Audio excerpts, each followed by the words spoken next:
since we have a very international audience here. We're so happy to see participants from across more than 20 countries here today. So thank you for being part of this important conversation. My name is Amelia, and I'm joining you from AY Institute in Vilnius, Lithuania, where I've been helping organize this international web series, Memory Makers. On to you, Dominika. Okay, we can have the next slide then. Yeah. Oh. Okay, so yeah, I am Dominika. I'm also working as a project manager on AY Institute. And maybe we can just introduce our project overall. So it's next slide. Memory Makers. And what is Memory Makers? So Memory Makers is more than just a history project. It's a movement to uncover and share the stories that have too often been forgotten. The project is funded by EU's TRV program. Our mission is to engage young people in exploring the past in fresh and creative ways. Over the next 20 months, we will host 10 events across Europe, bringing together more than 800 participants to rediscover historical narratives that rarely make it to the textbooks. For example, the experiences from LGBTQ plus people, disabled individuals, and Roma and Sinti communities, especially during the Holocaust, other moments of persecution. So these are stories that matter to us, and also they shape who we are today, and they deserve to be heard. Memory Makers empowers young people to become storytellers, historians, and change makers, ensuring that every voice that, no matter how silent it once was, is finally given the recognition it deserves. So yeah, that's about the project Memory Makers. We can have the next slide. And talking about the webinar series that we have on today, and this is our first event of three upcoming. So yeah, webinar series, Digital Frontiers, Youth Strategies for Inclusive Narratives. So what happens when young voices use digital tools to bring forgotten stories to life? So Digital Frontiers is a 4-part webinar series designed to empower young people to reshape how history is told and remembered. Through expert-led sessions, participants will learn to craft powerful digital narratives, respectfully adapt archival materials, explore the reasons behind silent histories, and use of social media as a force for change. So this isn't just about history, it's about activism, creativity, and empathy in us. So together we will explore how digital storytelling can give space to those whose stories have been ignored and how youth can turn memory into meaningful action. Yes, yeah, okay. So I think we can just introduce a little bit the events that are upcoming. I think the subject of remembrance is especially important as it allows us to stay aware and avoid ignorance when we witness events that reflect our lack of human regard to dignity, such as genocide, annexation, occupation, and other such manipulations. Therefore, the discourse of our webinars is incredibly relevant in the present moment. Over the next 2 weeks, we'll be meeting for 4 sessions, each one exploring different ways of remembering and telling stories in the digital age. Quickly to the QR code. Oh, yes. To record your attendance and provide us feedback, please scan the QR code shown on the screen. This is especially important if you wish to receive an attendance certificate for this, only issued upon request, and if all sessions are attended and recorded to be attended. Now, it is my pleasure to introduce our speaker for the evening, Kristina Petrauskė. She's a Lithuanian historian and researcher, making history accessible to wider audiences. Beyond her academic work, she runs the popular Instagram account Historica, where she shares engaging stories, insights, and reflections on history. With over 40,000 followers, Christina is known for bringing historical knowledge into everyday conversations and for connecting the past with contemporary cultural discussions. Thank you, Christina, for joining us today, and the floor is yours. Okay, thank you. Hello, everyone. So I will share my slides now. Probably I will try to do it like this.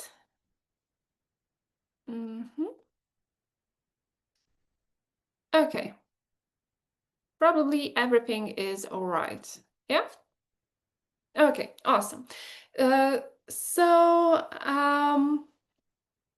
My name is Christina, as mentioned, and I was invited here to join with Memidar and educate about how social media can help to educate and talk about very painful history, our past, and memories. And what I would like to ask you all guys here, I would really loved that I will not speak only on monologue, and if you have any question, concerns, just write it in chat, and the girls from Hawaii Institute will moderate and will voice all of your questions, and probably in this manner our discussion and the webinar will be more useful for you. So there was some background of me given already, and well, I would just like to add that I also work in the Vytautas the Great War Museum, and I'm a deputy director. And I'm responsible for exhibition curation, research activities, and developing meaningful narratives about history. And over the past decades, I have created many exhibitions and projects, from introducing history to children onto large-scale cultural and international projects. And also I have authored both popular and academical articles on historical topics, politics of history and memory. And well, my professional focus lies in making history accessible and relative to diverse audiences. I often deal with sensitive and painful subjects, hence the War Museum. So occupation, resistance, and other hard historical topics is my bread. I study and I work on it. So it's actually quite hard work, and it requires not only scholarly precision, but also empathy and responsibility in how stories are told. And I would like to put exclamation mark on how stories are told. That how is really, really important, especially when we're talking about social media. And as mentioned, beyond the museum, through my Instagram project, Historica, which is also dubbed on TikTok, I engaged thousands of followers with thoughtful, I hope thoughtful, content on history, showing how the past resonates with present-day challenges. I also give lectures on workshops and public history communication and digital storytelling, helping institutions and individuals navigate the complexities of sharing difficult narratives online. So with all of this, through almost 10 years collected knowledge in museum work and academic research and digital communication, I hope it allows me at least to try to guide you in approaching this sensitive historical topics like the Holocaust and war crime on social media with both accuracy, care, and empathy. And we'll try to learn how to do that. So I see that you are guys from all around the globe, and I would like to also ask you, do you create or curate educational content on social media? If it's from institution or for your personal gain, do you do that? Do you create social media content on history or on politics, or I don't know, in any other topic which touches history and this hard, painful history? If anyone wants to answer that, feel free to raise a hand or maybe type it in the chat as well. So, because I started to work with social media accidentally, actually, I was working in a museum, and I started during COVID era, as museums closed their doors to visitors, and we as a museum professionals, we tried to find out how to reach visitor. And well, I found out one article in Museum News letter, which I got from Museum Next. It's like big museum platform online. And the article was about how museums, like for example, Uffizi or Rijksmuseum, you started using TikTok to reach their audiences. And actually, I tried that. And I like that, and I started to create social media post about history. But my main focus was, of course, military history and Lithuanian history. But today, what I do, I tend to work on those topics that are mostly needed today. And these hard topics from which we can learn, needed now the most. Yeah. So, and yeah, this is my contacts. You can write me in my mail or add me in social media. And if you have any questions, I will gladly answer all of them. I mean, if I have expertise on that, but I will try my best. So why this topic matters? So why this topic of how to talk about difficult history is important. And well, as I said, I'm mostly going to talk about Holocaust and how we could educate and talk about in social media in the best and the most respectful way. And talking about painful history in general, and especially about the Holocaust on social media, is both necessary but also very, very challenging. Social platforms are the millions of people, especially young people, younger generation, first encounter history. And first times matter a lot. So this is, I did a little bit of research, and this is the results from where we learn in Lithuania. If we look up into a young generation, Gen Z, there they learn about the history of Second World War and the history of Holocaust. So the biggest part is still books. It's 36% said that they learn about this period of history through books, but the 35% said social media. So 36% books, 35% social media. Articles, they're around 18%. So it wasn't specified. Is it scientific articles? Is it articles in newspapers or internet media? Just articles, and there are movies. But as you can see, the social media is a huge part in this diagram, and I believe it grows exponentially. And if we look into social media, so the 42%, the biggest part, is the TikTok. So is it TikTok, and then the second one is Facebook. But as I know that you guys are here from all around the world, so Facebook is really huge in Lithuania. But in Northern, Central, and even in Eastern Europe, Facebook is not so popular as in Lithuania. Facebook is Lithuanian phenomenon, actually.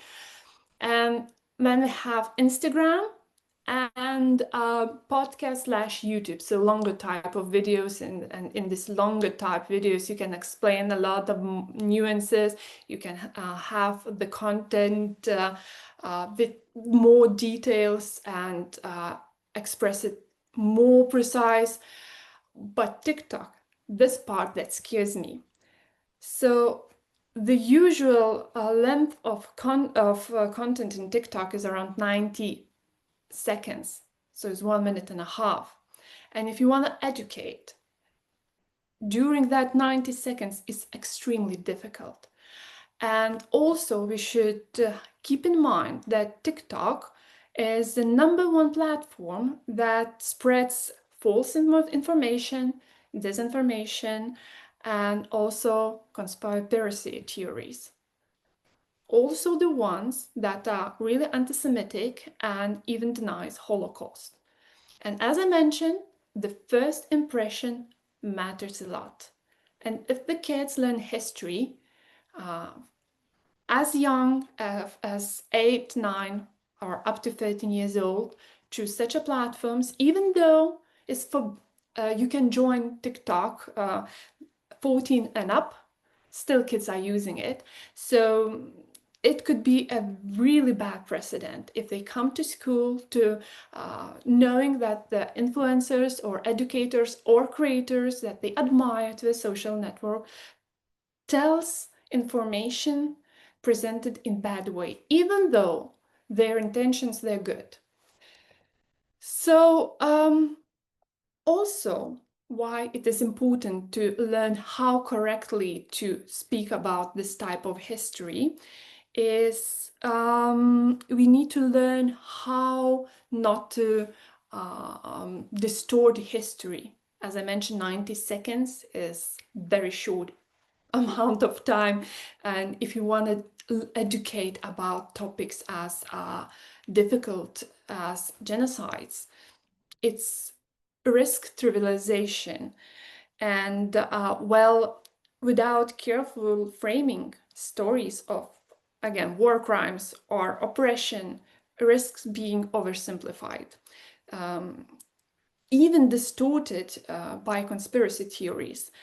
And this is why it's essential to approach these topics with accuracy, empathy, and I always will mention the word empathy here, and responsibility, ensuring that history is not just remembered, but remembered in a way that helps prevent future hatred and violence.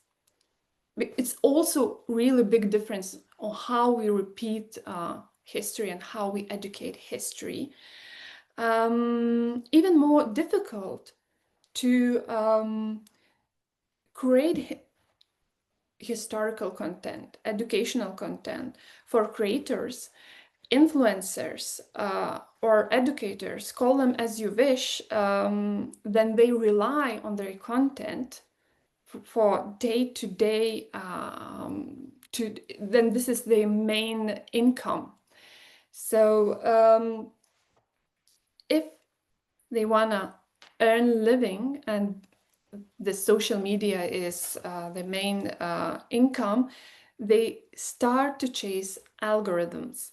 And believe me, those algorithms, they are not created for history lessons. So when you're trying to be as much as possible attractive to social media as creator, you start to trivialize your content, and you start to introduce more shock content, you start using clickbaits, and it's impossible and disrespectful to do so if you're trying to educate about our past, which is really hard and difficult. Again, we should learn and we should know how to share that history of accuracy, empathy, and responsibility. So I will try to do that in those few minutes that I have here. So it is difficult, and all those topics which I mentioned here, they explains why it's difficult, especially when you try to create it and you want to be visible in social media, which is flooded with information every minute. And I think it's easier, first of all, to tell you what not to do, because criticizing is always easier compared to giving advices. So first of all, I will do all the don'ts of social media, and general communication when we talk about history of Holocaust, Second World War, genocides, and so on. So, first of all, probably I just would shortly like to mention that the very nature of all the platforms, it could be Facebook, Instagram, Meta, Twitter, doesn't matter. They favor speed, brevity, and emotional impact over nuance, depth, and careful context. And complex histories like the Holocaust cannot be reduced to a few sentences or images without risking oversimplification or distortion. Algorithms amplify that, provoke strong reactions, often, well, prioritize shock content than, research content. And at the same time, the fast-paced environment leaves little room for reflection or critical engagement, which are essential when dealing with trauma, memory, and moral responsibility. And because of this, such a topics that requires even more sensitivity and contextualization, such as Roma genocide, the Nazi T4 program, which was designed to target people with disabilities, or the persecution of LGBTQ plus communities, are almost forgotten in public discourse, further marginalizing the very group those histories most urgently need to be remembered, because they are not only remembered in correct way, they are not remembered at all. I mean, if it's even possible to remember something in the correct or the wrong way, all the memories are different, but still, we need to talk more about that. And if you want to try to do that in social media, it's really, really hard. So, before making the slides, I watched a ton of TikToks, Instagram Reels, and YouTube Shorts, trying to find out what and how it's being shown in social media about the history of Holocaust. I know that I was asked to talk as much as possible about Roma genocide and what was done to LGBTQ plus people during the Second World War in the context of social media. But actually I cannot, because there is no such topics represented in social media, almost none. So, but what I found, that most of people who are trying to educate about Second World War history, about war crimes, about genocides, it doesn't matter, it could be Second World War, it could be Armenian genocide, or it could be Khojaly tragedy in Azerbaijan and Nagorno-Karabakh conflict, it doesn't matter. Even if their attention is good, they prefer to do it with shock value. The idea is to shock with brutality and loss and pain, and to evoke emotions, and also in a way to clickbait the viewers to stay there. I checked some of official political pages, how they communicate this topic. So, for example, I was really disappointing of Los Angeles. I forgot the name, but in United States of America, government of Los Angeles just tweeted a picture of pile of dead bodies with short caption, "Never forget." I understand the idea of this type of tweet, but it's shock value. You should not leave it without context. Or the reel in Instagram is going viral, and the first line is the most evil man, Dr. Mengele, find out atrocities that he committed. So again, it's not ethical, it's not humane, and the accent is being done not in a correct way. the story should prioritize victim and victim's voice. So another thing, which I know it was very widespread on TikTok, so conspiracy theories, but sadly, I was not into that bubble, but it's huge in Facebook and Instagram as well.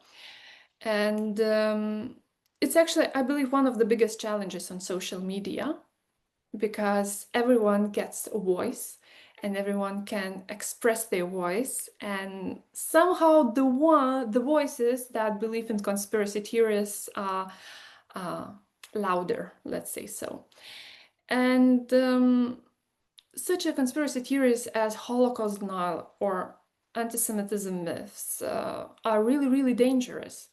And these include claims that the Holocaust was exaggerated or fabricated, or even recycled propaganda like Protocols of the Elders of Zion is still spread actively, even though during the interwar period it was already debunked as false and created by Imperial Russian Ochranka.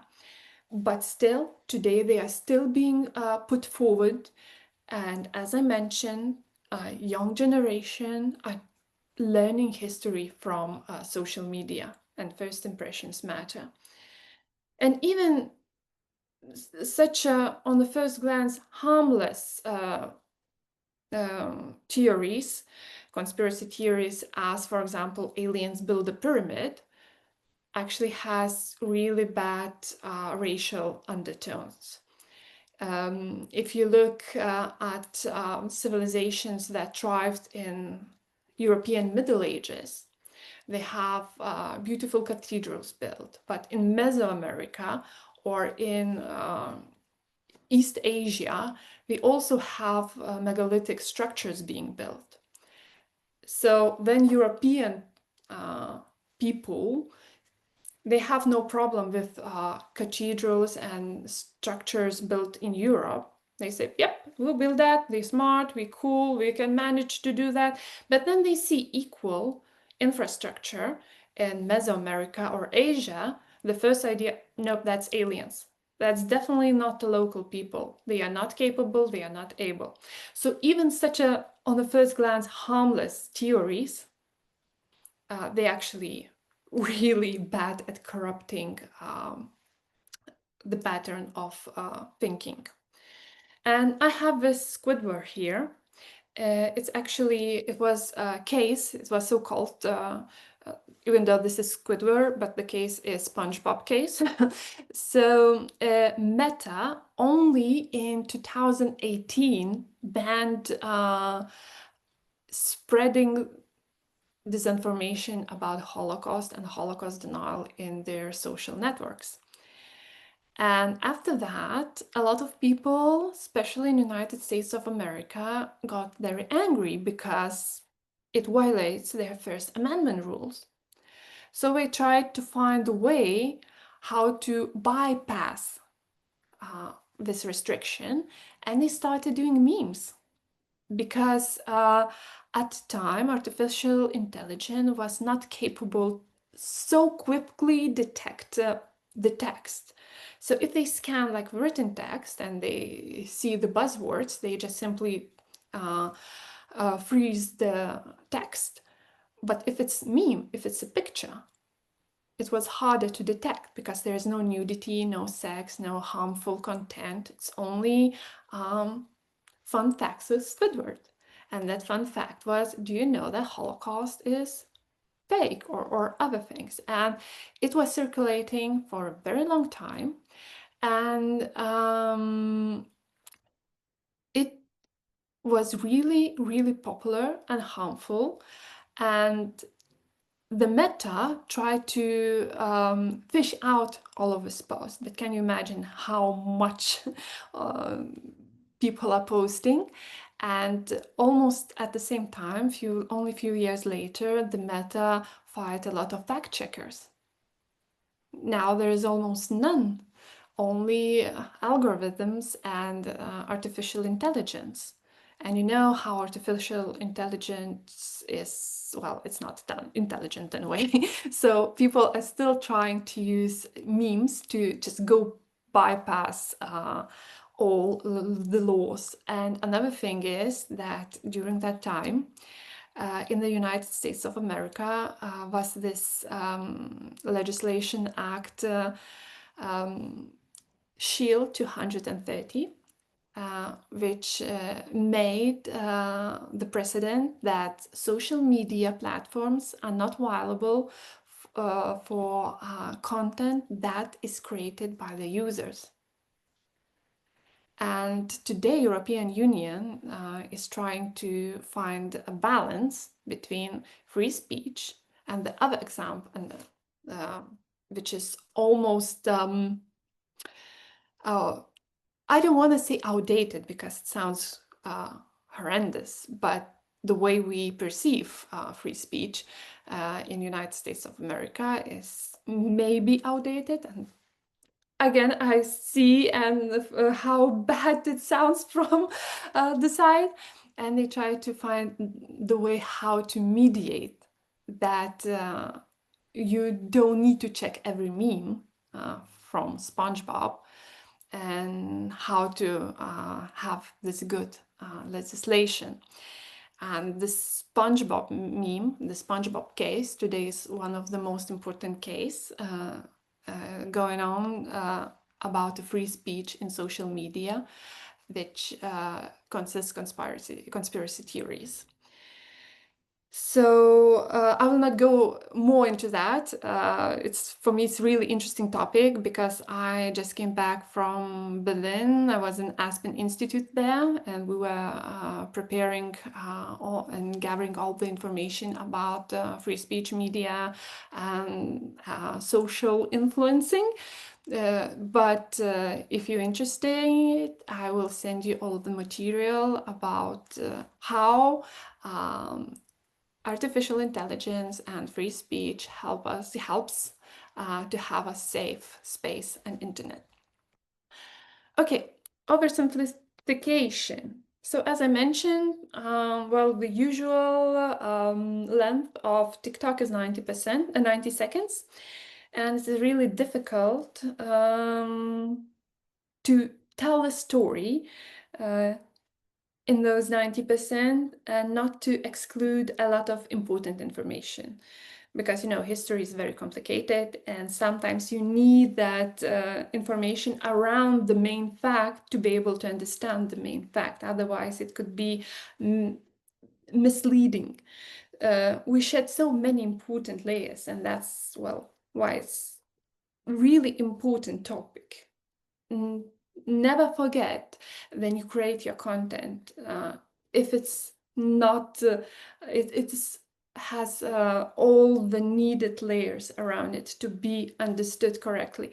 And you should always know that you may be a professional and you know more, and that context maybe is not needed to you, but for other persons, for average follower, maybe you need to add some more information that fact will not be misinformed.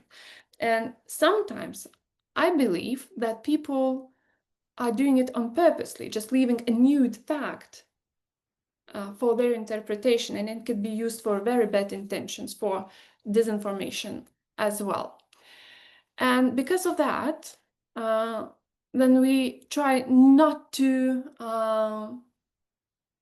when we are trying to create a shorted content, a content that is very likable, a content that is shareable, we oversimplify that, and we tend to talk about the facts and history topics that people already know or heard something. So that's why a lot of topics and stories, well, about Roma, LGBTQ plus groups are being forgotten. Because when we speak and talk and educate about Holocaust, usually we end up only with the main narrative. And another thing, for example, I would like to ask, how many of you know what is Action T4 or action T4. I don't know, maybe if you just raise a hand, then we will understand that you know what it is. So it's, again, a really important part of Nazi regime's history, of war crimes history of Holocaust. And it's almost forgotten. And well, it is one of the most horrific crimes committed by the Nazis. We know, we have documents of 70,000 killed people, but this is, we know the documented killings of 70,000, but estimated is from 300 to 400,000. And this is killing, euthanasia of handicapped people, of mentally ill people. And this picture, for example, is of Ilse Lekshas. Ilse Lekshas lived in Memel, and as, again, this is one of the topics I study. I worked in German archives, and we know that there are around 6,000 people from Lithuanian origins, that they're killed in this program. But in the archive, only Ilse Lekshas is known, and this is her portrait. And for me as a Lithuanian, and I know that here are a lot of Lithuanians, the card next to her name is written like so, and I will read it. So, Ilse Lekshas lived in Memel, East Prussia, which was occupied by Lithuania in 1923. From 1925, she underwent medical treatment because of religious delusions. After Memel was freed and reincorporated into Germany, she was moved to Soldau transit camp and murdered in gas van. So for us, for Lithuanians, we have two interesting parts here in this narrative. For us, it's probably strange to hear that Memel was freed from Lithuanians. But yeah, so those people who were killed with involuntary euthanasia, their memory is almost lost. And I think one of the main issue, why is that? It's because the doctors who committed those crimes, they were not punished. And even the communities who knew what they did, they safeguarded them. So this topics, for example, is not represented in social media. Okay, and another thing which I would also like to talk is fatigue, and there's this term, specific term, Holocaust fatigue. It's used to describe a phenomenon where audiences, especially the younger generations, feel overwhelmed, or disengaged, then repeatedly exposed to shock content regarding the Holocaust. So if we will bombard if the young generation and social media with this cruel imagery, they will get this Holocaust fatigue. And I know this is not the younger generation, but I have example of my mother. I live in Lithuania, in Kaunas, and in Kaunas we have this really good example of how history of Holocaust should be told. We have a Ninth Fort Museum, and I asked my mother, when was the last time you visited? Because she lives very nearby. And she said, oh, I don't know, it was very long time ago. And I said, would you like to visit? They have this very exquisite exhibition dedicated to people who saved Jewish people in Kaunas, and the stories they are telling are unbelievable. And my mother, she answered simply, you know, no, I don't want the sad energy. I know there are some so gruesome facts, so gruesome pictures, so gruesome that and this. I will not go there. So we should really have in mind how and what we show, not to get this Holocaust fatigue, because then the stories are simply dehumanized and our work goes to ashes. Okay, and now quickly, I will talk about how to communicate. And first of all, I would love to say that you must fact check dates, numbers, and sources. Even if you have a slight worry, always fact check, because you should always try to have your utmost integrity as an educator. Always fact check. And provide context. Context prevents dehumanization and prevents this Holocaust fatigue. Then usually we talk about the Holocaust or war crimes of the Second World War or anti-Semitism. If you're from Europe, generally we talk about it from Germany's perspective. And we talk from Germany's position. We talk about stab in the back myth. We talk about National Socialist Party becoming to power. We talk about boycott of Jews shops and businesses, and then we move to Nuremberg laws, to Kristallnacht, night of the broken glass. So we talk on how during the 10 years the law became more critical, and how step by step citizenship rights and any other type of rights were taken away from Jewish population. And this is actually how our history textbooks are written. So we are talking about how, well, I will say it in, not maybe in the most poetic way, on how slowly they're boiling a frog. But if you look in most of the Europe, then Nazi Germany occupied Austria, Poland, or Lithuania, or any other country. The Jewish population of those countries, they lost their citizen rights per night. And we should always remember also this aspect, how quickly it changed. And even Jewish survivors, this is the main topic of their dialogues and speeches and papers on how quickly in countries like Poland or Austria, they are not welcomed in schools. They lost their jobs, how they lost their flats, like so. But then we talk about that. We're still talking about only from Germany's perspective. So we should also have in mind that knowing that this tragedy has even a harder feeling. Another thing is, like I mentioned, the social media creators tend to post this shock content, like pictures of mass graves, of killings, and just don't do that. Instead of only posting a camp photo, explain who the people there in that concentration camp. Give the voice to the victim. I think this is the main point.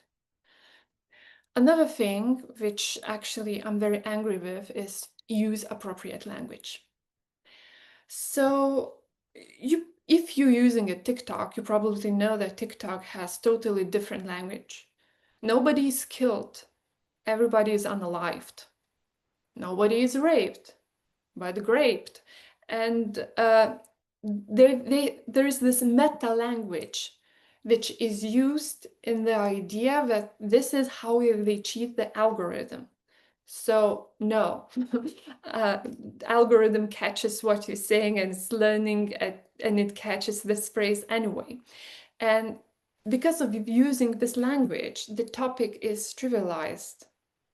And for example, people are not using phrase concentration camp. They are saying only camp. And then the child who is, for example, 10 years old, he hears concentration camp, their Jews they're brought, or camp their Jews is brought. It's real big difference. So always be appropriate of language that you are using. And this is another example. This is example, it's a bad picture, sorry. But this is example from a museum in Berlin. And there's another interesting thing, that museum is in Berlin, but annotations is in German and in Russian, so also fun. So they have big annotations in German and Russian languages, and they have a small ones in English. And this is exhibition part is dedicated to the Roma genocide. And if you look in German, they use Roma. Also, they use this term in English. But if you, well, I don't know how many of you can read Russian, so, but they use different term.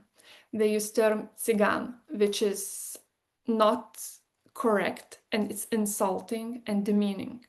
And in Russian language, there's different, also you can use Roma, but still they chose to use this term, which Roma population asked not to use, but they still did that. And this museum is very interesting because it's trilingual. And again, the other use of language in that museum is really, really cruel. For example, they have 2 maps. One map is called Nazi Germany Aggression and Occupations, and the other map is called Territorial Changes of Soviet Union. And that territorial changes is, well, the occupation of my homeland. Or, for example, they have the wall with photographs, and the annotations of that photograph goes like following. For example, Russian soldier liberating Berlin from Nazi occupation. Russian soldier feeding Berliners. But woman raped by soldier of Soviet Union. So language is used very cleverly for disinformation and propaganda purposes. And sometimes we can get used to that language, and we should very strongly know what and when and what type of word with what type of connotation to use when we are dealing with very difficult topics. Again, use respectful visuals. I don't think that I need to go deeper into that, but for me, when I do my exhibitions or social content or articles, for me it's very important to show the person beautiful, healthy, happy. If I know that there is a picture from concentration camp and people when he was the most up, I use his up picture. Another thing is fact check. This is Lithuanian partisan, Sara Gnaitė. She is Jewish, and she ran away from Vilnius ghetto, and she joined partisans. But if you look up this picture in internet, she is Cuban communist, she is Italian anti-fascist fighter, she is French resistance. So also always fact check, especially when using visuals. Focus on human stories and empathy. As I mentioned, empathy is the main word here. And topic of Holocaust and Second World War, war crimes, genocide is very well researched. There are many researchers, many books, many scientific articles, tons of them. But the main voice in all around the globe is Anne Frank. So when you want to do impact and tell a story that touches hearts, that teaches history, that teaches how to live your life to build a better future, use stories of people. And just highlight resilience, memory, and lessons learned, because this is the most important part of history. History should teach us how to behave, should help us in the hard times, should help us make a right decision. So just try to do that in your social media. And sometimes do content warning. Myself personally, I don't do that, but I know that it is sometimes useful, and some researchers, well, are writing that it's better to do and go with content warning, because if person is on the edge to become succumb to Holocaust fatigue, maybe it's better to have content warning. So summary, very short, don'ts and do's. And I have few of examples which I like. The first one is Eva Stories. What if hell had Instagram in 1944? It had some political debates around it, but I think it's a good way trying to engage a younger generation who don't read books, who will not read Anne Frank's diary. So this is, I think, good idea. The other three is Lille Erben and Do Forman, Tova Friedman from Tova Talk, and Gidon Lev, The True Adventures. They are Holocaust survivors. And as I mentioned before, the empathy and the authentic stories are the main part of telling this difficult past to your social community. And I just put Holocaust Museum in general, but most of the museums who curate this topic, they tend to do a good social content, and they do it, and they have very careful selection of what and then to post. And I put only one, but there are a lot of them who are really, really good. And of course, I saw that here are a lot of Lithuanians, so I would just ask you to follow and then Fort Museum, because their content is also really, really good. And the creators that they work are also really amazing.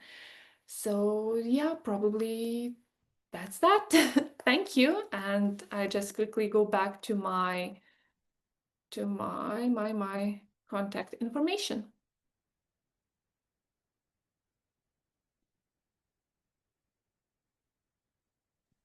Thank you so much, Kristina, for your presentation. I think it was very interesting. I think it was very cool how you clearly really thought about the topic and did research, and I think it was very engaging in terms of how history happens in contemporary discussions.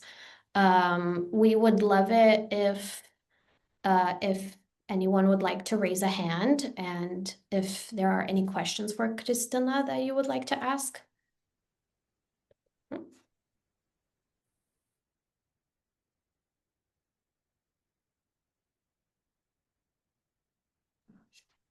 Or you just can like turn on your microphone and ask anything if you want. So we still have some few minutes left. So yeah.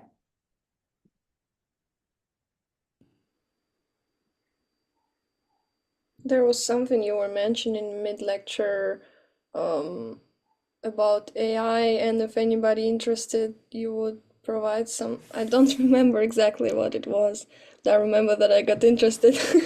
Oh, okay, so at the moment I'm in a project with Aspen Institute in Berlin regarding 3 topics. So disinformation, artificial intelligence, and social media.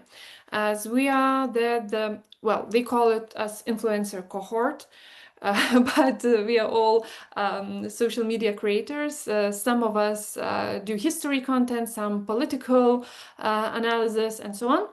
And we check how our content correlates all of these three items and what kind of negative impact artificial intelligence could pose to our information posted online, or another case, how it can help us. And we have quite good amount of articles dedicated to regulation, usefulness, and possible harmful side effects of artificial intelligence correlating to social media.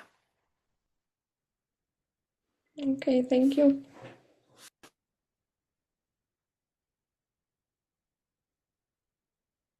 Does anyone have any more questions that they would like to ask, or maybe even thoughts that they would like to share?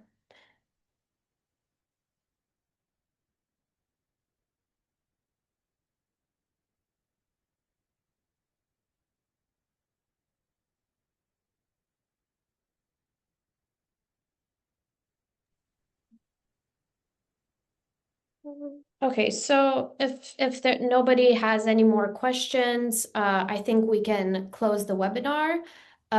This was just the beginning of our Memory Maker series. Our next session will take place on October 7th at 6 in the evening, Vilnius time, featuring Evelina Dobrovolska, who will lead a discussion on inclusive digital narratives and practical storytelling strategies.